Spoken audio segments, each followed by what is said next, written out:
freakishly cool and never a dull moment MC, Paula Morand.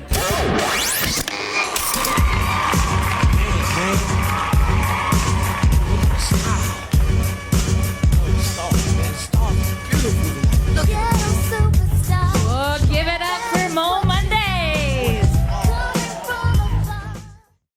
The midwives on the phone said, "He's not breathing." And she said, "What color is he?" And I said, "Black." I mean, he better be black, otherwise my wife has some explaining to do. Chinese, babe. I said, "He's black." And she said, "No, you idiot." She didn't say idiot, but I'm sure that's what she thought. Look at his lips.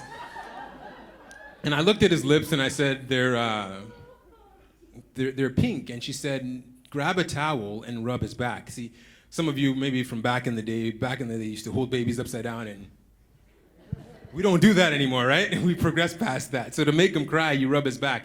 And then he let out a little bit of a squeal, but we didn't have the stuff to, suck out the funky stuff that's in their mouth when they're born or whatever. So he let out a bit of a cry. Fitness gave me the confidence inside of the gym, and then it trickled into every other aspect of my life, including self-worth, self-love, crazy, hairy, audacious, big goals that I never even would have dreamed of. And that is what I want to share with you tonight.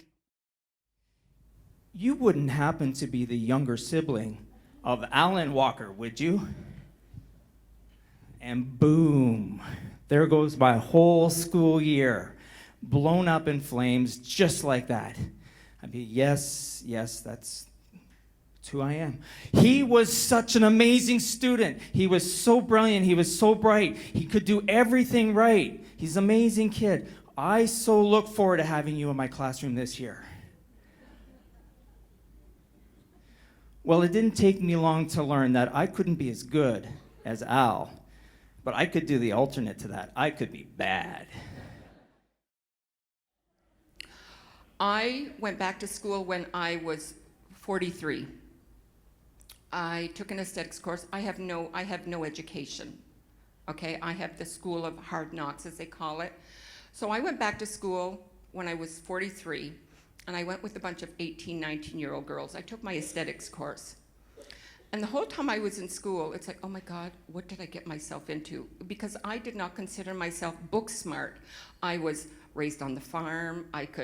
I know how to skin a rabbit. I know that sounds really awful, but the eel and everything, that's just how I was raised. I had dirt under my fingernails. I knew how to drive a tractor. I went to Chicago, and the first night I was in Chicago, I said to the cab driver, I said, "Take me someplace that you could say that you could actually picture Chicago to be. Just give me one place that you would show me what Chicago is." So he took me in the cab. I drove in the back, and he took me to this abandoned warehouse style. He looked over there and he said, "Just go down there."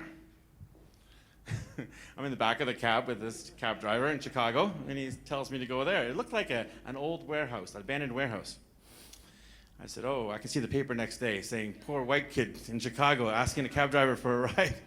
Anyways, at that point in time, it was like an Alfred Hitchcock movie. It was like the flickering light of the street light all flickering, and this old abandoned warehouse. So I started walking. My curiosity got the best of me. I started walking towards it.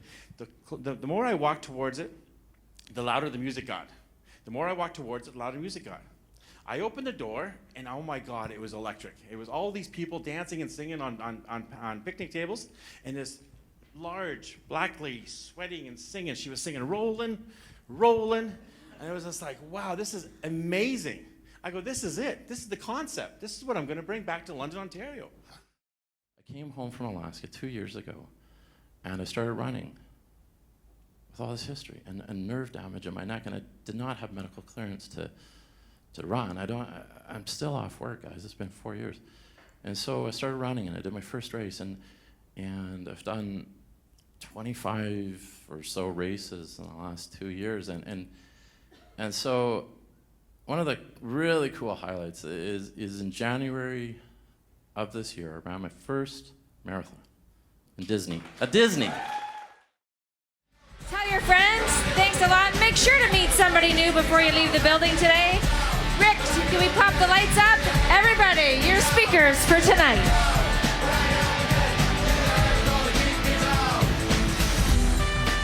Have a good night, everybody.